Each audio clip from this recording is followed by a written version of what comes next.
안녕하세요. 반갑습니다. 주식회사 연예계대의 이정열입니다. 자, 체코 원전 사람이 없다고 합니다. 지금 우리나라의 탄핵 정국이라서 안 그래도 불안 요인들이 계속 불안하다 하고 있었는데 결국 좀 연기될 수 있겠다라는 소식이 들려주면서 그게 지금 사인할 사람이 없다라는 게 소식들이 좀 있었습니다. 자, 두산 에너빌리티가 어제 그래도 최근에 사우디의 화력 발전 수주를 받았던 내용들도 있고 기술적으로 어떻게 진행되고 있는지도 함께 언급을 좀 해드릴 거니까 시청하시기 전에 구독과 좋아요 부탁드리도록 하겠습니다. 자, 일단 에너지 3법 국회 통과됐습니다. 원전 해상 풍력 전력기기 이런 기업들의 호재가 될 수 있을 만한 뉴스입니다. 시장에선 여기에 대해서 수혜 기업들이 두산에너빌리티라든가 HD 일렉트릭 그리고 효성 등을 주목하고 거론을 하고 있는데 이 첨단 산업용의 전력망 확충을 뼈대로 하는 에너지 3법이 국회를 통과하면서 국내 원자력 전력기기 해상풍력 관련 기업들이 수혜를 볼 것으로 전망이 된다고 하죠. 이 정부가 주도적으로 전력 인프라를 구축을 해서 그만큼 이제 수주가 들어오는 전력 계통의 기업들의 실적 개선을 기대를 하는 것들이거든요. 이 에너지 3법으로 혜택을 볼 기업으로는 두산에너빌리티, LS 마린솔루션, 전력기기, 오션플랜트, HD 일렉트릭, 효성중공업 이렇게 전력 개통의 사업을 종사하고 있는 기업들일 거라고 예측을 하고 있는 겁니다. 자, 해상풍력 특별법이라든가 전력망 특별법이라든가 고준위 방사선 폐기물 관리 특별법을 얘기를 하는 건데 해상풍력 특별법은 풍력사업 인허가 절차를 간소화하는 그런 법안이고 이 환경 영향 평가를 생략하게 되는 것이 핵심이라고 하죠. 그리고 전력망 특별법 같은 경우는 이 첨단 산업을 위한 송전선을 설치를 하게 되는 경우는 인허가 절차를 간소화하는 내용에 조금 더 쉽게 전력망을 구축할 수 있는 걸 승인해주는 그런 내용이라고 보시면 됩니다. 그리고 고준위 방사선 폐기물 관리 특별법은 원전을 가동하면서 발생되고 원전 쓰레기들이 나오잖아요. 사용 후 핵연료 이런 것들을 저장 관리하는 시설을 마련한다라는 내용이에요. 두산 에너빌리티가 2015년도부터 이 방사선 폐기물 저장 기술과 관련해서 계속 이제 개발을 하고 있는 게 있는데 여기에 대한 수요도 계속 늘어날 것으로 관측이 된다고 합니다. 해상풍력 같은 경우에서는 지금 뭐 국내에서는 정부에서 환경평가를 좀 간소화시킨다는 내용들이 나와주면서 여기에 따른 뭐 기대를 하고 있는 분위기이긴 하지만 해상풍력도 역시 마찬가지죠. 미국과 유럽 가장 큰 시장이잖아요. 근데 미국 같은 경우도 지금 트럼프가 당선이 되면서 실제로 트럼프는 이 풍력 시장을 굉장히 싫어하더라고요. 풍력 에너지를. 미국에서 보조금을 주지 않으면 가장 먼저 망할 게 태양광은 지금 태양광 발전 산업자들이 보조금을 주지 않아도 수익을 내면서 먹고 살고 유지를 할 수 있는데 풍력은 그렇지 않다라는 거죠. 돈이 너무 많이 들어간다. 막 그렇게 얘기를 하면서 원래 트럼프가 과거에도 풍력 에너지하고는 연관이 좀 좋지 않았습니다. 자기 골프 시설에 풍력 설치, 그 해상 풍력이 설치되어 있는 게 미간을 해친다. 그래서 옛날부터 그렇게 친근하진 않았던. 실제로 트럼프가 당선이 되고 난 다음에 미국의 대규모 해상 풍력 단지를 생산을 하는 그런 이제 프로젝트 같은 경우도 많이 잇따라서 취소되기도 했어요. 그래서 풍력 시장은 우리나라 시장은 워낙 좀 작은 시장이니까 실제로 주가에 좀 반영될지는 미지수긴 합니다. 자, 실제로 이 인공지능 데이터 센터를 구축을 하면서 우리가 그래도 인공지능 데이터 센터잖아요. 데이터 센터. 해저 케이블이 연결이 돼 있어야 국가 간의 대륙 간의 인터넷이 연결이 되는데 중국의 해저 케이블 파손 의혹으로 빅테크 기업의 대륙 간 해저 통신 케이블 건설이 이어지고 있다. 저희 채널에서 대한전선들도 분석을 해드리는데 LS 같은 경우나 대한전선 같은 경우에서도 여기에 따른 수혜를 받을 수도 있겠다. 이렇게 볼 수 있겠네요. 넘어가서 해상풍력도 마저 말씀을 드리면 두산에너빌리티 같은 경우에서는 지멘스 가메사하고 창원의 14메가와트급 해상풍력 공장을 구축합니다. 일단 이 지멘스 가메사가 글로벌 풍력 업체 등에서 탑급이잖아요. 이 해상풍력 발전기 이런 것들을 제조해서 생산하는 그런 공장이라고 보시면 됩니다. 지멘스 가메사가 나셀 조립 수행력 강화를 위해서 기술 이전을 해주고 인력도 지원하고 교육 훈련도 추진할 계획이고 근데 사실상 지멘스 가메사 같은 경우는 국내에 생산 공장이 필요하기는 합니다. 기술 이전을 해주는 대신에 두산 에너빌리티가 제조 공장을 구축한다. 그렇게 보시면 되는 게 지난해 하반기에 진행된 경쟁 입찰 결과 해상풍력 5개 프로젝트와 육상풍력 6개 프로젝트에서 두산 에너빌리티가 이 야월 해상풍력에 대한 우선 계약 협상을 진행을 했고 지멘스 가메사에서는 안마, 원투, 그리고 반딧불 부유식 해상풍력 우선 계약자로 선정이 됐기 때문에 이 두산 에너빌리티가 창원 공장에서 해상풍력 발전 핵심 기자재인 나세를 조립해서 공급할 예정이기 때문에 두산 에너빌리티가 지멘스 감회사하고 지멘스 감회사가 입찰을 받은 해상풍력을 제조해준다. 이렇게 이해하시면 될 것 같습니다. 뭐 실질적으로 두산 에너빌리티의 수주가 들어오는 거니까 기술도 이전해서 향후에 발판도 마련하고 뭐 나쁘지 않은 선택이라고 봅니다. 자, 그리고 두산 에너빌리티가 2.2조 원 사우디 가스발전소 공사 수주에 잭팟을 올렸다. 이게 이제 가스 터빈이거든요. 풍력도 사업을 진행하고 있지만 이 가스 터빈 공급 계약을 체결을 한 겁니다. 이 EPC라고 그래가지고 설계 조달 시공까지 생산된 전력을 25년간 사우디 전력조달청에 판매하게 되는 가스 복합 발전소를 설치하는 사업인 거죠. 규모가 2.2조 원 정도 된다고 해요. 여기 보시면 사우디 루마 1, 나이리아 1 가스 복합 발전소 건설 공사 계약을 체결한 거죠. 그리고 이 사우디 전력공사하고 8,900억 원 규모 이 PP12 파워플랜트 12 가스의 복합 발전소 건설 공사 계약을 체결했습니다. 총 3개가 되는데 이로써 약 3조 원 규모의 계약이 되는 거예요. 여기 보시면은 지난 12일 두산 에너빌리티와 한국전력공사 컨소시엄에서 2조 2천억 원 규모의 사우디 루마 1, 나이리아 1 가스 복합 발전소 건설 공장을 체결을 받았고, 그리고 파워플랜트 12 가스 복합 발전소도 8,900억 원 규모의 건설 공사 계약을 체결을 했고, 이로써 3조가량의 수주를 받은 거라고 보시면 될 것 같습니다. 이렇게 수주가 계속 들어와 주고 있는데 우리가 실제로 지금 기다리고 있는 체코 원전에 대한 소식은 좀 밀릴 수도 있겠다. 이런 소식들이 들려주고 있는 게 체코 원전이 본계약 협상을 막바지에 이르고 있고 한 달 내에 20조 원대 잭팟이 터질 것으로 기대를 하고 있는 상태인데 이 본계약을 위한 세부 조절 단계에 접어들었다. 일단 계약 자체는 확정적이라고 하죠. 최대 걸림돌로 여겨진 웨스팅하우스와 지적 재산권 분쟁도 합의로 종결이 됐고, 이게 뭐 일단은 웨스팅하우스에 수주를 좀 주느냐, 뭐 그런 향후에 유럽 시장을 넘겨주느냐, 뭐 그런 얘기들은 좀 많은 상태인데, 어쨌든 간에 좀 이거 체코 원전 같은 경우는 확실시 되고 있는 분위기인데, 근데 수십 조가 걸려 있는데 사인할 사람이 없다고 합니다.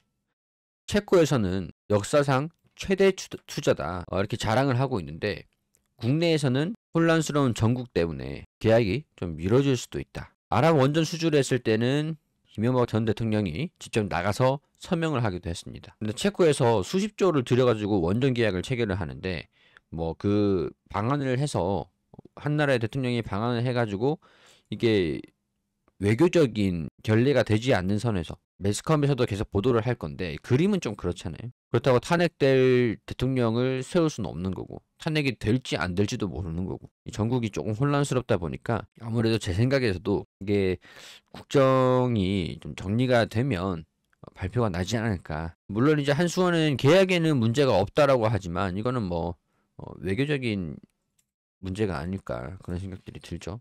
체코 입장에서 이 세부 계약 상황에서는 체코 측과 큰 이견이 없는 상태지만 계약 일정이 미뤄질 가능성이 부상했다.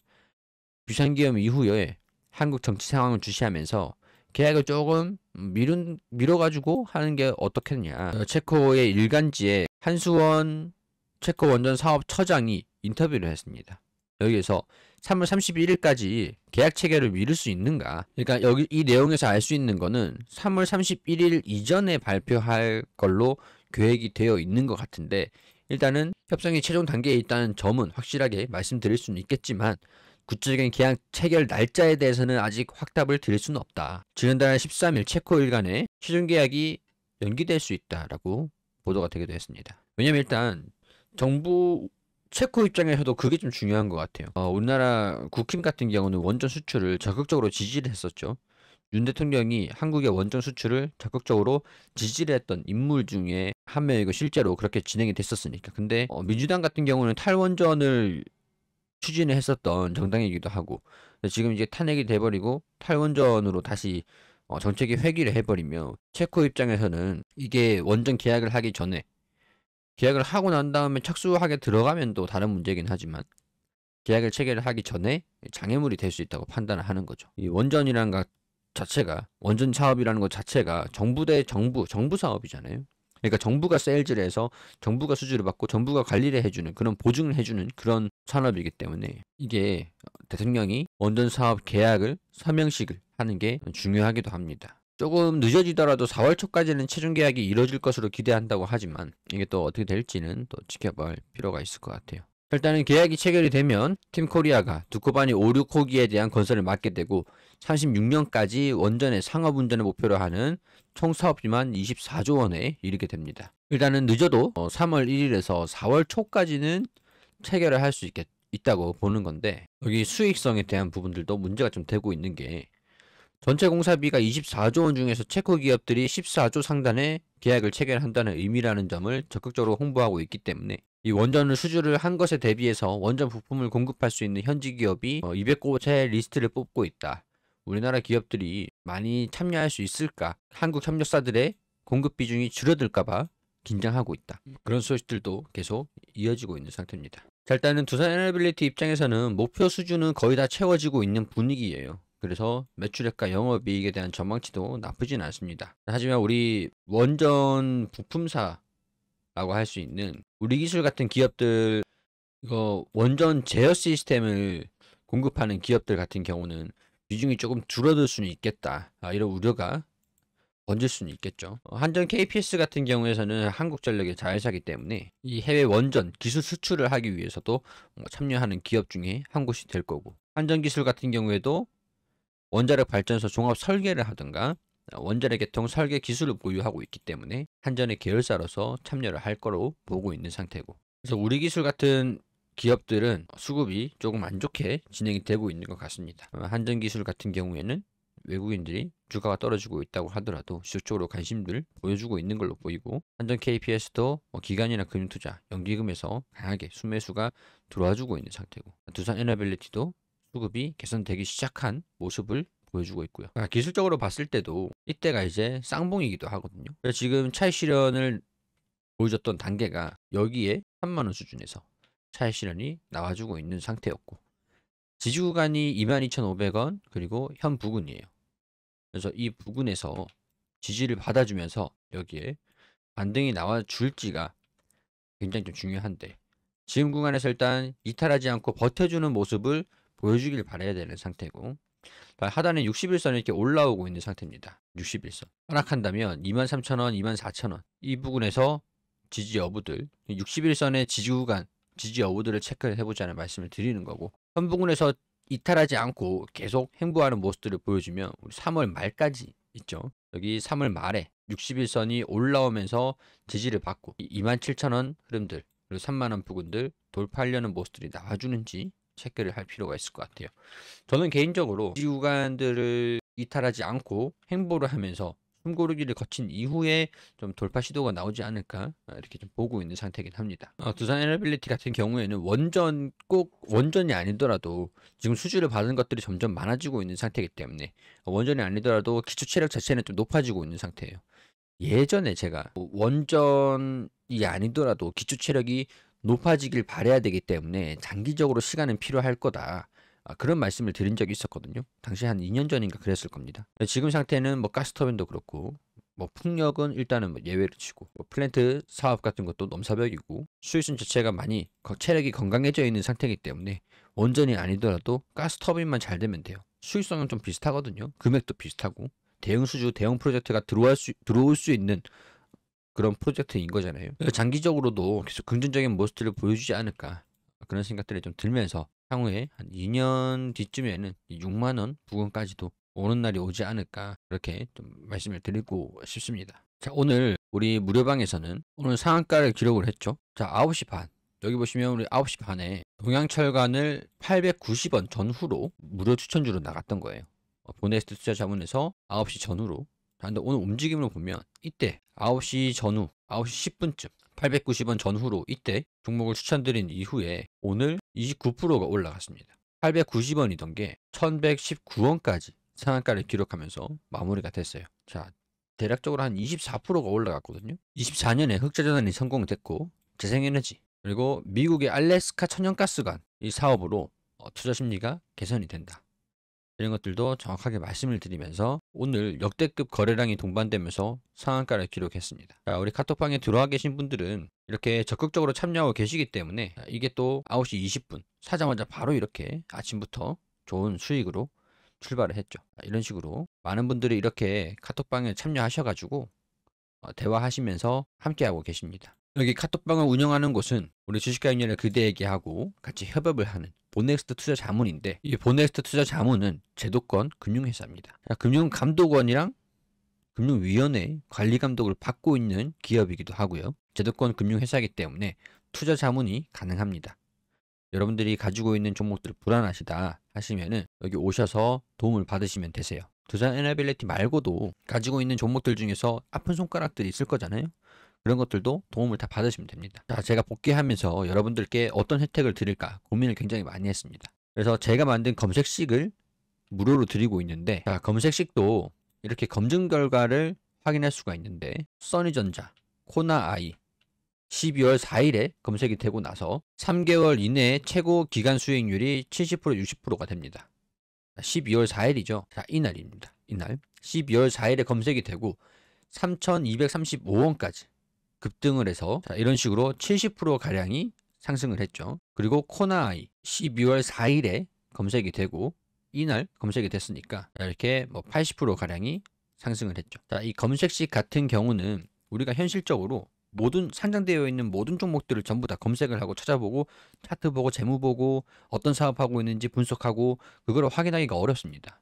그래서 최소한의 내가 원하는 조건의 기업들을 찾아줘 라고 검색을 하는 건데, 상세 조건은 그렇습니다. 순이익이 증가되고 있는 기업들 중에서 기술적으로 상승 시그널이 나와주고 있는 상태고, 외국인이나 기관이나 연속으로 순매수 매집을 하고 있는 종목들, 계속 꾸준히 매집이 완료된 종목들을 찾아줘.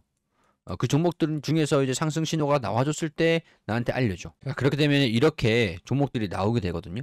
근데 이거를 저희 채널이 40대 50대 분이 많으시다 보니까 이용을 이렇게 써보신 분들이 많이 없으실 거고, 어떻게 이거를 만드는지 잘 모르시는 분들이 계시기 때문에 제가 이렇게 PPT를 제공을 해드리고, PPT 제공을 해드린 거에서 어떻게 이렇게 만들면 되는지 하나하나 입력하는 내용들을 영상으로 만들어서 같이 드릴 거예요. 저도 많이 사용을 하는 검색식이기도 하고, 12월 6일에 나왔던 파미셀 122%가 올라갔죠. 이거는 운이 좀 좋아야 되기도 합니다. 이런 종목만 나올 리는 없으니까. 12월 6일 이날입니다. 12월 6일에 나오고 난 다음에 지금도 계속 상승하고 있네요. 12,920원까지 120% 이상이 나왔죠. 150% 가량이 나오게 됐죠. 이 검색식을 이용을 하시면 운이 조금 좋으면 이런 종목 잡으실 거고, 운이 조금 안 좋더라도 뭐 이런 종목들 계속 잡으실 수가 있으실 테니까 검색식을 활용을 하시면 도움이 되시겠죠. 그래서 제가 우리 구독자분들을 위해서 복귀 이벤트로 우리 협력사도 있으시기 때문에 이 검색식을 제공을 해드려요. 그리고 두 번째 혜택, 리포트도 드리거든요. 보넥스트 투자 자문에서 주간 리포트가 매주마다 나옵니다. 자, 반도체 HBM용 본딩 테마가 어떻고, 중국 양해 테마가 어떻고, 유럽의 방산 시장이 뭐 어떻게 되고 있고, 우리가 이런 이슈들을 알아야 이런 이슈 속에서 종목들을 찾고 기회를 잡을 수가 있는 거죠. 그래서 이런 종목들이 있는데 어떤 사업을 영위를 하고 있는지, 사업 구조가 어떻게 되는지, 시장의 전망성이 어떻게 되는지 주가 전망을 제공을 해드리고, 그리고 해당 기업의 가치 투자로서 유통주식이 얼마나 되는데 주당 순이익이 얼마가 되는지, 그래서 미래 목표가를 산정을 해서 우리 증권사에서 리포트가 나오는 것처럼 이렇게 종목들도 주간 리포트를 제공을 해드리면서 종목들 분석도 해드립니다. 공부를 하고 싶으신 분들은 뉴스가 굉장히 중요한데 뉴스를 해석하는 능력도 뛰어나야 돼요. 그거는 수년이 걸리면서 우리가 공부하지 않는 이상 어려운 거니까 이런 리포트들을 보시는 게 굉장히 중요합니다. 두 번째 혜택은 주간 리포트를 제공을 해드리고, 세 번째는 카톡방 종목 진단도 같이 해드린다. 우리 카톡방 오늘 동양철강 이렇게 시황도 말씀드리면서 종목들도 안내 드리면서 다 지금 빨간불이에요. 다 빨간불이에요. 실력이 굉장히 뛰어나잖아요. 2월 26일부터 지금 한 달 동안 이렇게 많이 상승했습니다. 역시 제도권 자문사는 정말 실력 있는 것 같아요. 오셔가지고 도움 받으시고 궁금한 것들도 이렇게 물어보시면 됩니다. 자, 오셔가지고 카톡방도 함께 하시고 입장할 수 있는 방법들 말씀드릴게요. 더보기 신청하는 방법은 영상 하단에 더보기가 있습니다. 더보기를 클릭하시면 설명란 쭉 보시고 번호가 하나 나와 있어요. 여기로 이메일을 주셔야 돼요. 제가 영상을 드리기 때문에 이런 PDF 파일이랑 영상을 따라 하실 수 있는 영상들을 제가 제작한 거를 보내드리기 때문에 메일로 보내드려야 돼요. 그래서 이메일을 보내주셔야 제가 알려드릴 수 있어요. 오늘도 지금까지 이메일 신청해주신 분들 다 메일로 보내드렸거든요. 근데 많은 분들이 신청을 해주셨는데 딱 한 분이 메일 주소가 좀 잘못되어 있으시더라고요. 그러니까 이메일 보내주시는 게 제가 주소가 잘못되어 있으면 저도 배송을 드리지 못하니까 이메일을 말씀 주시는데 주소 확인하셔가지고 저한테 보내주시면은 조금만 기다려주시면 제가 신청하신 분들 한 번에 다 보내드릴 수 있도록 하겠습니다. 카톡방만 원하시면은 카톡이라 보내주시면 되시고 굳이 뭐 검색식이 필요 없으시다 하시는 분들도 계실 수 있기 때문에 저도 카톡방에 들어와 있으면서 동양철강 뿐만 아니라 다른 종목들도 사실 다 보고 있거든요. 오셔가지고 구경만 하시더라도 안목이 넓어지실 겁니다. 마지막으로 하나만 더 말씀을 드릴게요. 우리나라가 원전 민간 국가로 지정된 거 아시죠? 근데 이게 원전을 수출하는 거에 영향은 없을 거예요. 원전 건설이라든가 SMR이라든가 원자력의 평화적 이용에 대해서는 문제가 없을 거라고 보는데 우리나라가 좀 핵무기를 만약에 만들려고 한다던가 그걸 이제 방지를 하기 위해서 미국하고 기술 교류가 단절된다라는 그런 소식인 거죠. 핵 연료를 농축하는 그리고 우라늄 농축 그런 분야도 그렇고 사용 후에 핵연료 재처리하는 관련 기술들 개발을 하는 거 그런 원전 분야에 영향을 줄 수도 있겠지만 평화적인 이용을 하는 거에는 크게 영향은 없을 것이다. 이 미국의 정보, 자료, 핵무기를 만들려는 나라만 민간 국가로 지정되는 건 아니지만 체코 원전 수출을 위한 협력이나 SMR 기자재 이런 경우에 미국과의 협력에는 문제가 없을 거다. 우리나라 안에서 사용 후에 핵 연료를 재처리하는 것들 이거는 사실 우라늄 처리 기술이거든요. 오히려 이 두산에너빌리티 입장에서는 뭐 수혜를 받을 수도 있을 것 같아요. 왜냐면 두산에너빌리티는 2015년도부터 꾸준하게 투자를 해온 게 방사능 폐기물 저장 기술과 관련 제품들 이런 것들을 사용 후 핵 연료를 저장 관리하는 시설을 계속 투자를 하고 연구 개발을 하고 있었던 상태거든요. 근데 이 사용 후 핵 연료를 재처리하는 게 보통은 원전 안에다가 저장고에 좀 쌓아두고 있었던 그래서 핵 연료를 사용 후 핵 연료를 재처리할 수 있는 권한이 없는 상태에서 저장을 계속 쌓아놓고 있다 보니까 이 저장고가 없다, 저장고가 부족하다 뭐 그런 얘기들이 있었던 상태입니다. 어차피 우리나라는 핵 연료를 가지고 뭐 재처리할 수 있는 기술은 있지만 사용을 안 하고 있던 상태에서 민간 국가로 지정이 되는 거기 때문에 그렇다고 우리가 원전을 가동하지 못하는 건 아니잖아요. 뭐 그렇게 이해하시면 될 것 같습니다. 제가 봤을 땐 영향은 크게 없을 거다. 이렇게 말씀을 좀 드릴 수 있을 것 같아요. 자, 이렇게 두산에너빌리티 분석을 마무리하도록 하고요. 이번 주도 화이팅해서 계속 분석을 이어갈 수 있도록 하겠습니다. 자, 구독과 좋아요 부탁드리고요. 저는 또 다음 영상에서 인사드리겠습니다.